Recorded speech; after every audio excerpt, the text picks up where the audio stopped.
Olá, hoje é terça-feira, 1º de setembro de 2021. O IBGE liberou hoje os dados do PIB do segundo trimestre do ano. Os números vieram um pouco abaixo do esperado pelos analistas. Muitos ficaram, inclusive, muito decepcionados com o resultado. Não, né, não é bem o nosso caso, e a gente vai explicar aqui por quê. É, Comentando aqui primeiro, só resumindo alguns dos principais resultados, né? Houve uma queda de 0,1, que é praticamente estabilidade, com uma contribuição negativa da agropecuária de 2,5%. A indústria teve uma pequena queda de 0,2%, mas aí, no caso, a indústria de transformação, que puxou para baixo. A indústria de transformação teve vários problemas no trimestre, como nós sabemos, e a construção civil teve um desempenho muito bom, 2,7%, e o principal destaque foram os serviços, que cresceram 0,7% nesse trimestre. Esse resultado já mostra que a economia agora começou a entrar numa fase de crescimento diferente da anterior, uma dinâmica, digamos assim, diferente da dinâmica que vinha até o primeiro trimestre, que é o seguinte: o setor de serviços e o setor de construção que estão liderando o crescimento. Por quê? Porque a indústria vem encontrando alguns problemas na área de oferta, etc.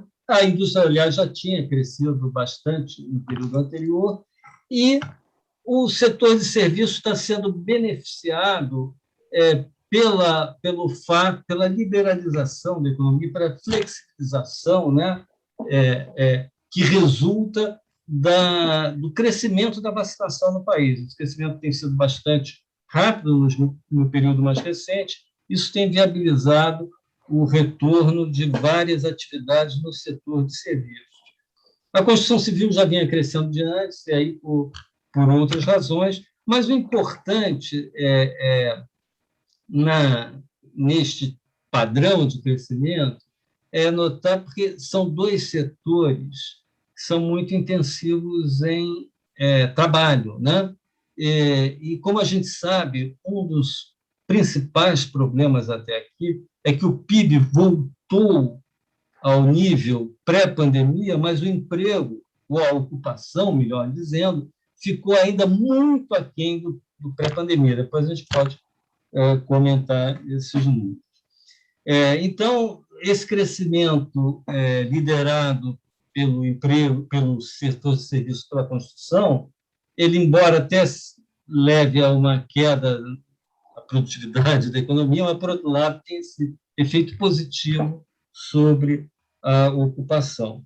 Pelo lado da demanda, o consumo das famílias ficou estabilizado, e o destaque é a queda na formação bruta de capital fixo, que é um componente que vinha crescendo muito nos trimestres anteriores e teve uma queda de 3,6% neste trimestre. É difícil de analisar essa queda, porque o próprio IBGE disse que tem a ver com a questão das importações de plataformas, etc. Então, por enquanto, neste momento, ainda é difícil destrinchar esse efeito, né? De todo modo, a taxa de investimento está em 18,7% do PIB neste segundo trimestre de 2021.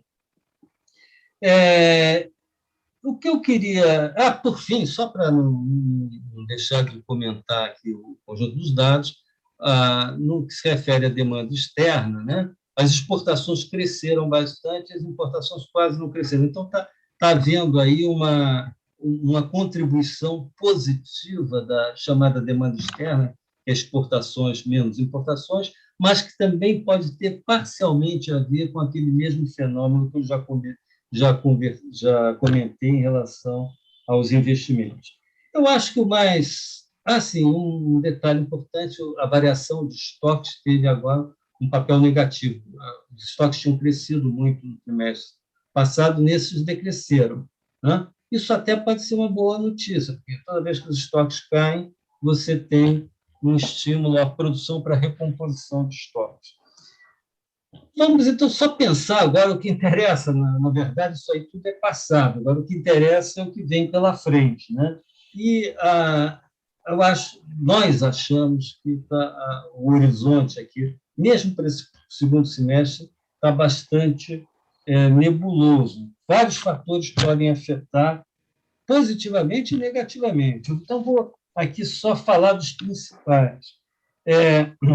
Do ponto de vista positivo, tem essa recomposição de estoques que eu falei, o fato de que o emprego está crescendo no setor de serviços, tudo isso dá uma dinâmica importante para a demanda,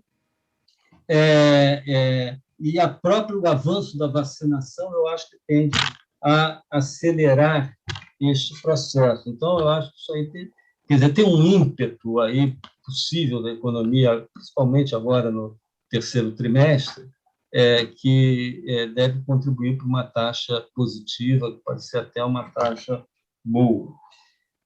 Porém, há vários fatores negativos aí no horizonte, mesmo no horizonte de curtíssimo prazo.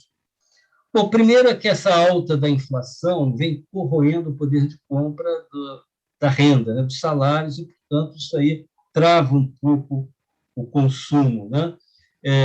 Só para dar um exemplo, nessa última PNAD contínua que saiu já para o segundo trimestre também de 2021, a gente viu que a massa salarial real de todos os rendimentos ficou estável, está estável nos últimos 2, 3 meses. E ela está estável apesar do aumento da ocupação, que foi muito importante. Por quê? Porque o rendimento real caiu. E o rendimento real caiu não porque o rendimento nominal tenha caído, mas porque a inflação alta corroeu este aumento de renda dos assalariados, principalmente, né? Então, tem esse fator inflação. A inflação, obviamente, vai levando a uma política monetária mais apertada, mas acho que esse efeito juros ele vai incidir um pouco mais à frente. Mas tem um outro fator muito importante, que é a questão da crise hídrica e do risco do racionamento, ou de um aumento muito grande. Na verdade, a própria indústria tem se queixado, um dos fatores que vem travando, além da falta de peças, etc., de problemas típicos de oferta, é um aumento de custos muito grande, e um deles é o custo da energia. Esse continua subindo, né? E pode ser que sejam necessárias novas restrições à atividade por conta da crise elétrica. Aliás, no próximo podcast, nosso próximo podcast da terça-feira que vem, deixa eu já até fazer aqui uma divulgação, uma propaganda, vai ser exatamente sobre esse tema que se tornou crucial. E, por último, tem a questão da crise política. É óbvio que o ambiente político está cada vez mais tensionado e chega um momento que, inevitavelmente, ele acaba comprometendo decisões econômicas, né? Então, se essa corda continuar esticando, se o ambiente continuar se tensionando, diria que é impossível isso não afetar o nível de atividade. Então, eu colocaria esses fatores principais, prós e contras do crescimento no segundo semestre. O Caio e a Margarida vão fazer seus comentários, inclusive aqui colocando algum número, mas os números que a gente vai colocar em termos de previsões ainda estão sujeitos a toda essa precariedade, né, do nosso conhecimento sobre o que vai acontecer, sobretudo no quarto trimestre, por conta dessas incertezas que a gente está falando aqui. Então, eu acrescentaria ainda um fator internacional, Francisco, que a gente ainda tem um ambiente internacional extremamente favorável às economias emergentes, né? Os juros estão muito baixos, a aversão global ao risco está melhor, o comércio internacional está crescendo, o preço das commodities estão subindo ainda. Então, a gente ainda tem aí um impulso vindo do setor externo que está nos ajudando. Só que esse impulso ele não vai ser indefinido. O próprio presidente do Banco Central americano já está começando a anunciar que, provavelmente, a compra de ativos até o final desse ano, feita pelo Banco Central americano, que é mensalmente de 120 bilhões de dólares, ela, no mínimo, vai começar a se reduzir, né? Então, na medida em que as economias avancem aí os seus processos de recuperação da pandemia e que as atividades econômicas voltem ao normal, né, nós vamos ter aí uma certa normalização das políticas monetárias nos países mais avançados, o que vai significar para as economias emergentes um ambiente de menor liquidez. Ainda não chegamos lá, então, eu queria adicionar que nós temos ainda uma economia internacional com ventos favoráveis às economias emergentes, e o Brasil pode aproveitar isso, dependendo aí, né, das suas idiosincrasias do momento. Tá certo. Queria fazer umas observações assim, meio soltas, tópicas. O primeiro ponto é o seguinte: eu estava dando uma olhada na internet, hoje foi divulgado o PIB, né, do IBGE, estava vendo a repercussão e, em geral, predomina claramente o tom assim, de desempenho muito decepcionante, não sei o quê, sobre o PIB, porque o PIB, na verdade, teve uma queda de 0,1%, na verdade, ficou estável no segundo trimestre em relação ao primeiro. Eu queria fazer algumas qualificações sobre isso, que é o seguinte: primeiro, é que, mesmo com esse desempenho do segundo trimestre, eu já vou fazer alguma observação sobre ele, o desempenho esperado para o ano, e a gente ainda está refazendo contas, e há essa incerteza que o Francisco se referiu, mesmo para esse ano, principalmente para o quarto trimestre, que ainda é uma coisa muito certa, mas eu diria que eu mesmo, estando na ponta mais pessimista do nosso grupo, continuo esperando um crescimento ao redor de 5% esse ano. Então, esse 5%, para vocês terem uma ideia, se a gente comparar com o que isso significa em relação a 2019, o PIB desse ano comparado com 2019, estou falando 2019 porque foi o ano que precedeu a pandemia, né? Deve significar alguma coisa como um crescimento entre 0,7% e 0,8% esse ano, na comparação com 2019. Quer dizer, em torno de 5% em relação ao ano passado, e como o ano passado teve uma queda forte, mas em relação a 2019, um crescimento aí de, digamos, 0,7%, 0,8%. Então, a primeira coisa a ter presente é o seguinte: chegar a esse ano, como tudo indica, com um PIB um pouco maior, ainda que levemente maior que 2019, nos põe entre os países, entre as economias mais relevantes, entre as economias com melhor desempenho nesse biênio 2020-2021. Então, a primeira qualificação para o decepcionante é um pouco estar atento a esse detalhe, que não é detalhe, na verdade. Tirando China e Estados Unidos, que aí vão estar com um PIB esse ano, tudo indica bem superior a 2019, o resto do mundo, a Europa, o resto da América Latina, vão estar com um PIB, mesmo com a recuperação desse ano, inferior a 2019. E a gente vai estar com um PIB levemente maior, ao que tudo indica. De qualquer maneira, quer dizer, a gente não pode... Isso aí no que se refere ao desempenho desse ano, como é que a gente está vendo até o momento. Claro que... e aí, retomando o ponto do Francisco, as perspectivas, olhando um pouco mais para frente, talvez já nesse ano, mais para o quarto trimestre, são cada vez mais sombrias, na verdade. A nossa visão hoje é que o ano que vem, essa projeção atual de consenso do foco desse relatório de mercado que o Banco Central divulga semanalmente, que é um PIB de 2% no ano que vem, muito provavelmente é uma visão otimista. A ideia é que seja a nossa percepção, a gente ainda vai trabalhar mais nesses números, mas é que seja uma coisa talvez significativamente abaixo de 2%. Então, nós temos um quadro esse ano, então estou contestando um pouco a ideia do decepcionante no se refere ao desempenho que está ocorrendo esse ano. Não é decepcionante. Ele é um desempenho, em comparações internacionais, bastante bom, diga-se de passagem. Quanto à questão específica do segundo trimestre, aí eu teria que fazer algumas observações, quer dizer, primeiro ponto é o seguinte, a gente tem que ver que com o que o BGE divulgou, a gente teria tido um crescimento na série com ajuste sazonal de 1,2 no primeiro trimestre contra o quarto e de menos 0,05, arredondando perto de zero no segundo trimestre. Se a gente recuar poucos meses atrás, para os primeiros meses do ano, a larga maioria dos analistas, nós incluídos, esperávamos uma recessão técnica nesse primeiro semestre, com 2 trimestres consecutivos de queda do PIB. Era esse o quadro que se tinha.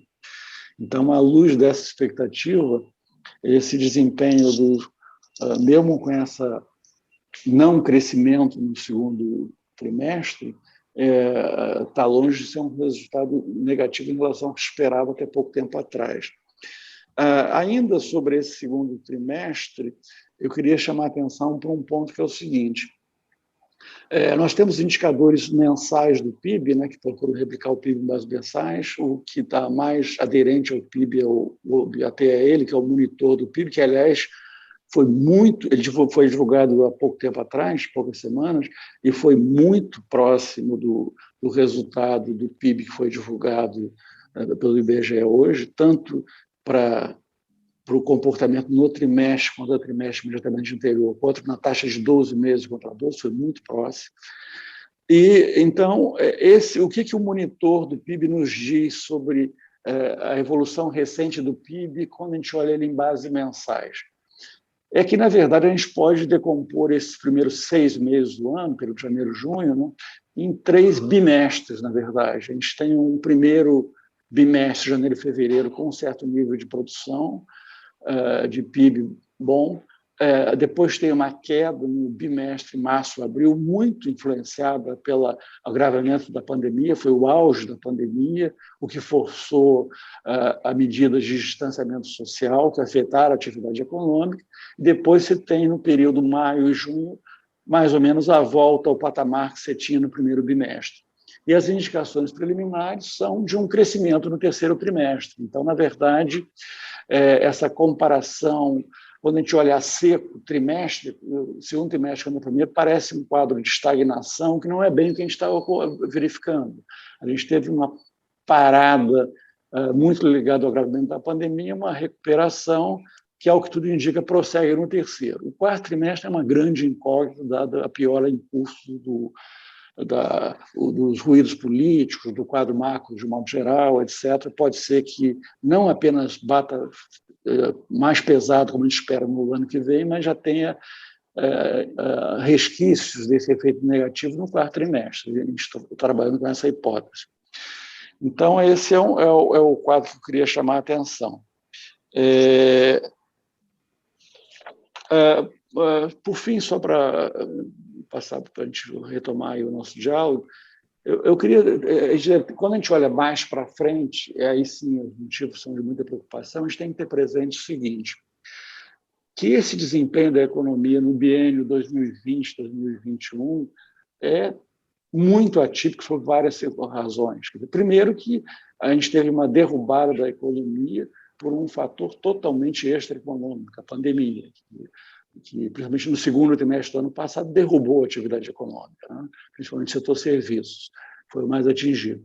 E depois, então, a gente tem um processo, um fator extraeconômico derrubando, e depois a reabertura, que continua em processo de se intensificando, de aumento da mobilidade social, etc., que é um componente dessa retomada que acontece a partir do terceiro trimestre e continua agora. Há um outro fator também atípico, é que no ano, principalmente que teve mais efeito no desempenho do PIB do ano passado do que agora, é que a gente teve não só no Brasil, no mundo, eu estou me referindo mais ao Brasil, estímulos fiscais e monetários monumentais totalmente atípicos também. Então, o desempenho desse biênio é atípico não só pelo fator extraeconômico derrubando a economia e depois a reabertura, né, proporcionando, contribuindo de forma importante para a retomada, mas tem um fator de estímulo fiscal e monetário que veio, que atuou principalmente no ano passado, no início desse ano, quando a reabertura ainda estava mais tímida, estímulos de proporções jamais vistas e claramente não sustentáveis, uma coisa totalmente atípica que influiu no desempenho. Tem o cenário internacional também, com juros extraordinariamente baixos, mas ainda fez algumas observações sobre o quadro internacional favorável, apesar de ruídos recentes, né? E a disparada de preços de commodities, que beneficia muito a economia brasileira por diferentes canais. Enfim, a gente tem vários fatores atuando muito atípicos. A questão, e aí é só para encerrar mesmo, só para colocar, porque isso é um tema que a gente vai retomar N vezes nos próximos podcasts, a questão é que esses fatores que foram tão importantes para impulsionar a retomada do crescimento a partir do terceiro trimestre do ano passado, a tendência é que eles gradativamente deixem de operar. Na verdade, a gente já está vendo, e o Francisco chamou a atenção, uma mudança no padrão de crescimento, onde o fator reabertura, que bate mais em serviços, já começa a preponderar sobre o fator estímulos fiscais e monetários, que acabaram atuando muito mais para sustentar a demanda e a produção de bens, na verdade. Então, já há uma mudança por aí em curso. Outra mudança importante, que vai afetar muito o desempenho do ano passado, é que desde do ano que vem, do próximo ano, é que desde o ano passado a gente vinha tendo até recentemente uma política, juros, um terreno francamente estimulativo para o crescimento, e eu estou me referindo principalmente aos juros de um ano, juros reais de um ano, que são influenciados por como é que o mercado precifica a taxa Selic média 12 meses à frente, com base na percepção que ele tem da função de reação do Banco Central e do comportamento da inflação. A gente tinha juros que ficaram até o início desse ano no terreno absolutamente inédito na economia, que eram juros reais negativos. Depois eles entraram a partir ali de abril, passaram a ser positivos, mas num terreno considerado estimulativo, ou seja, num terreno onde a política, os juros contribuem para um crescimento da economia acima do seu potencial. E agora, em agosto, pela primeira vez, a gente entrou num terreno, medida por esse juro real de um ano, já num terreno restritivo, onde o juro real de um ano está acima daquilo que a maioria dos economistas hoje considera como taxa neutra, que é 3%. Atualmente ele está em 3,6%, mais ou menos, o juro real de um ano. Então, a gente está mudando aquilo, o estímulo monetário poderosíssimo está saindo de cena, a gente está mudando para esse outro lado, o reverso da medalha, que é uma política, que é juros que atuam de forma restritiva, ou seja, atuam no sentido de induzir um crescimento da economia, não acima do potencial, como vinha sendo, mas sim abaixo do potencial, que vai afetar o ano que vem. O lado fiscal, existe uma imensa definição, mas dificilmente o lado fiscal será estimulativo no ano que vem, por comparação a esse ano. Então, a gente tem um aperto monetário, uma política fiscal que tende a ser mais neutra do ponto de vista da atividade na comparação de 2022 com 2021.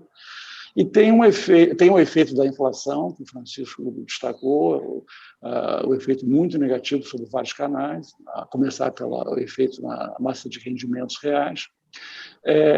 Então, tem, por fim, o fato de que o efeito reabertura, que na economia brasileira a população acabou antecipando o aumento da mobilidade social foi se dando ainda num contexto de pandemia em níveis preocupantes, mas isso tudo significa, e vai prosseguir nesses próximos meses, se não houver uma piora súbita da pandemia pela variante Delta, vamos deixar isso de lado, porque ninguém sabe, na verdade, como é que aquela variante Delta, que impacto ela terá no Brasil à frente.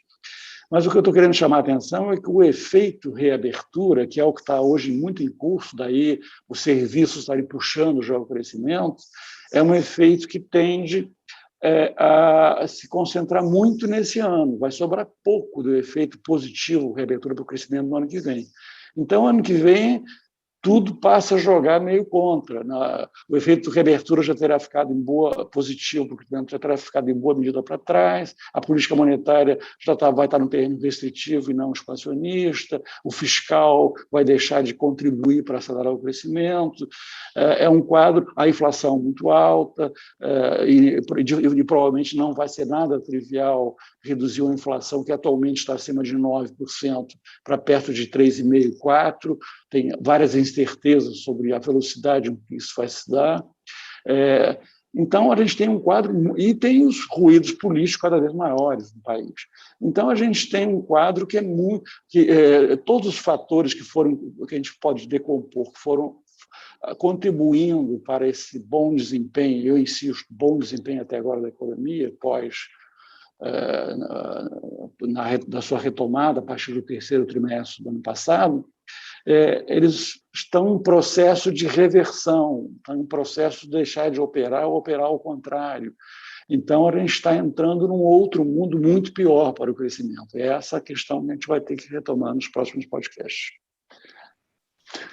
Bom, acho que podemos ficar por aqui. Nos próximos podcasts, vamos retomar essas questões, como falou o Caio, e vamos estar de olho nos riscos, né, que existem, que estão presentes aí na conjuntura próxima, como, por exemplo, o risco de uma crise, da crise hídrica acabar levando a um racionamento ou a algum tipo, ou a medidas que acabem comprometendo o desempenho da economia, o risco da inflação prosseguir em níveis muito altos e isso se converter em altas taxas de juros, que, por sinal, é óbvio que já vão acontecer, mas, enfim, como isso aí vai afetar as taxas de juros de 1 ano, 3 anos? O risco, como a Margarida colocou ano passado, o cenário externo não ser tão bom quanto é agora. O risco do cenário externo, muito bem lembrado, Caio, Margarida.